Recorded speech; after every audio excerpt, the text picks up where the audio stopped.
football. It's personal between me and you, and I'm going to do you some serious harm, you big stiff idiot. The untouchable True School Sports Empire proudly presents something the boxing games are missing. Hey, what's going on? It's your boy BT, and I came here to talk some boxing with the thousands of True School Sports subscribers. Now, I know it's late, but I still wanted to make a video about it and give the fighters that did their job and put on a good fights this past Saturday. I wanted to give them the proper due and give them a video, you know, because we have a responsibility to cover the sport of boxing here on True School Sports, no matter how big or how small we may think it may be. Now, recapping the Shaw versus Ajagba undercard.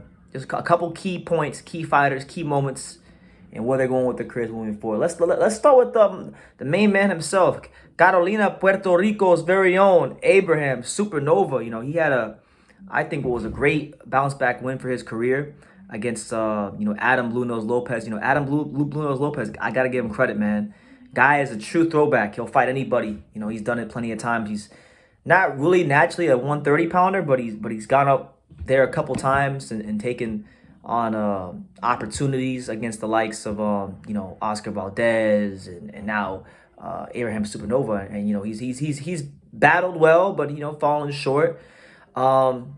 And that's what it is. But at 126, we know Adam Lopez is a better fighter than he's at 30. But either way, a good win for Nova. You know, Nova being the naturally bigger and stronger man, I think he did a great job in the fight of imposing that size advantage on him. And he looked explosive in parts of this fight. You know, particularly in the middle rounds. He got a knockdown on round 5.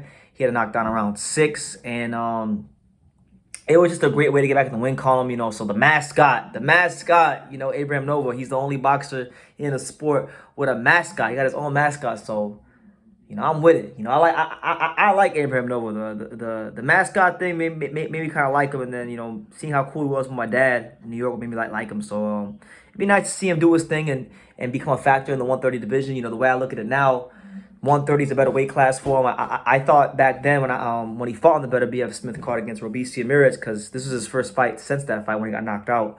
I personally thought that fight, him campaigning at 126 was bad. He's just too big for the weight class, and eventually that him being weight trained and then also fighting skill fighters who can punch in a sharp manner like Robisi were going to be problematic for him, and it was, right. So now that he's back at 130, his more of his natural weight class. You look at what possible fights could be out there for him if we're looking at just strictly in-house fights, because right now as it stands, Abraham Nova is not ranked in the top 15 of any of the governing bodies, but he is coming off of a win. So who would top rank match him up with? Well, I see a couple of options. He's got right there in the WBO, you got Robinson Conceição, who's coming off of a loss to Shakur Stevenson. So that's like the perfect crossroads fight. You know, one guy who's fought at a high level, top guy in the division, one of the top guys in the division, former world title challenger, taking on a guy coming off of one guy coming off a loss who's been at a higher level, one guy coming off of a win who hasn't been quite at the level, but could maybe gives this guy some problems, because we know Conceição, he can box, he can move. But sometimes, as we saw in the Valdez fight, he can fight in a manner which could give the fight away. So there's that. You also got a fight that I think is very intriguing, potential fight. If we got Emmanuel Nova Donte, right? Emmanuel Nova Donte is he's challenging for the belt at 130, the WBO belt, and he's fighting the number 3 contender, Liam Wilson. I think Top Rank, if Nova Donte comes out victorious in that one, I could see Top Rank matching. I think they fought. I could be wrong, but didn't they fight already? I feel like they might have fought already, or they were talking about fighting, because that was a fight that was discussed. Let me see. Let me make sure my facts are in order. I don't think he ever fought Nova Donte. Yeah, he never fought Nova Donte. So that was a fight that was discussed by Top Rank. I remember the week of that fight when he was talking to my dad and other people in the media. That was a fight that was being talked up. Nova versus Nova Donte, Mexico, Puerto Rico. That's a fight that I think now that he's beaten Lopez. If Nova Donte comes through the Liam Wilson fight and wins the belt, that's a fight I think Top Rank will potentially look to explore. But either way, look, I like Nova. I think Nova's a good fighter for boxing, from a marketing standpoint. I mean, the guy has his own mascot, damn it. He's pretty good. That makes him pretty cool to me. And then on top of that, I just think he goes in there, he gives good fights. He's going to be there to not, move around the ring, but go in there and to exchange. And I think You always got to have guys like him. Maybe he's not the most skilled guy in the world, and maybe he'll never be a pound-for-pound top 10 guy. But one thing about Abraham Supernova, win, lose, or draw, you know, generally speaking, you're going to get a good fight and some good action from him. So good win for him, and I'm happy to see him get back in the win column. And much respect to Adam Lopez. I hope Adam Lopez gets the opportunity to campaign at 126 more regularly. You know what I'm saying? So, yeah, that's what it is there. But switching gears, that wasn't the only fight on the card. The guy that really, really impressed me on the card, and I want to give this guy a special shout out. Man, Dante Benjamin. You know, I've been hearing this name through the grapevine, through people I know in boxing, from my man Hyro to I've been seeing my boy Marcus Nall from Ohio Runs Boxing talk about him. I actually had this fight circled on my calendar because Dante Benjamin was taking on a fighter that I am familiar with in Emmanuel Austin. You know, I had seen Emmanuel Austin fight once down here in South Florida in a card in Miami, and he knocked the dude clean out the ring. So Austin was one of these guys who picked up boxing later on in his life, physically strong, could punch, but, you know, truth be told, always had a bit of remedial boxing skills. So, you know, if Benjamin, this fight was interesting because you knew that despite the fact that Austin had remedial boxing skills, you knew that he had the kind of power and the pop that if Benjamin allowed himself to get hit, that he would be taken as a deep dark place. Now, don't get me wrong. The fight didn't last but more than a round. You know, to the last 10 seconds of the first round, and Benjamin did get hit a little bit early on, but man, it was great to see the composure from him. It was great to see the sharp shooting, the sharp punches down the middle.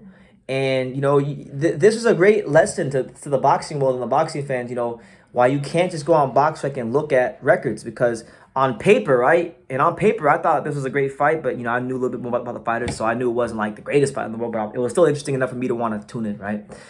But on paper, you know, Austin had fought just like, you just take a look at the guys he fought. Really hadn't fought anybody too crazy. Benjamin didn't fight anybody too crazy either, but Benjamin had a much longer amateur pedigree. So Austin needed to correct a lot of technical things before this fight. He did it, and they got severely exposed and found out in this fight. You know what I'm saying? So it was a great win for Austin. For Benjamin, it looks great on his resume. He now moves his record up to, I believe, 5-0. I think he's 5-0 now with 4 knockouts, or 5-0, 5 knockouts, something like that. Let me see. Make sure we get our facts in order, because I want to give this man his just due. It's actually 5-0 with 3 knockouts for Cleveland's very own Dante Benjamin. So look, I'm looking forward to seeing what Top Rank has in store for him and what Top Rank's gonna do so far as, like, you know, his career is concerned, because he did really, you know, I liked the nice long straight right hand he was doing. It was really something to watch. So good win for him. As far as Emmanuel Austin goes, I like him. He's part of that camp with Felix Melaspin and Quincy Lavalis out there in Panama City, Florida. He's got some things to work on, and I don't think his career is not done in the sport. He can still come back and come better. I'm not gonna write him off, but he does need to make some big adjustments to his overall fight game. No ifs, ands, or buts about it. And yeah, in other news, you know, we had Bruce Carrington on the card. Bruce Carrington had a fight with a veteran fighter. Let me see, what was his name? I had it in front of me. Bruce Carrington fought a fighter who goes by the name of, where is it? We got it right over here. Shoo, Brooklyn.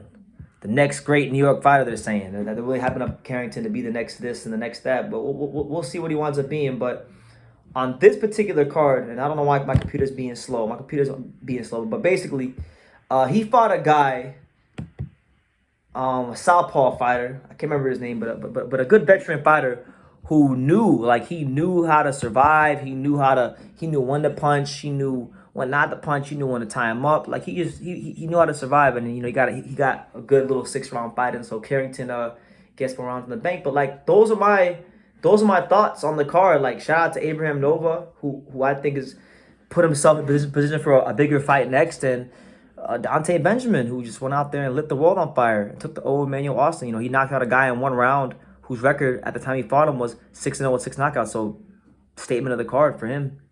One of the big statements of the card for me. So, yeah.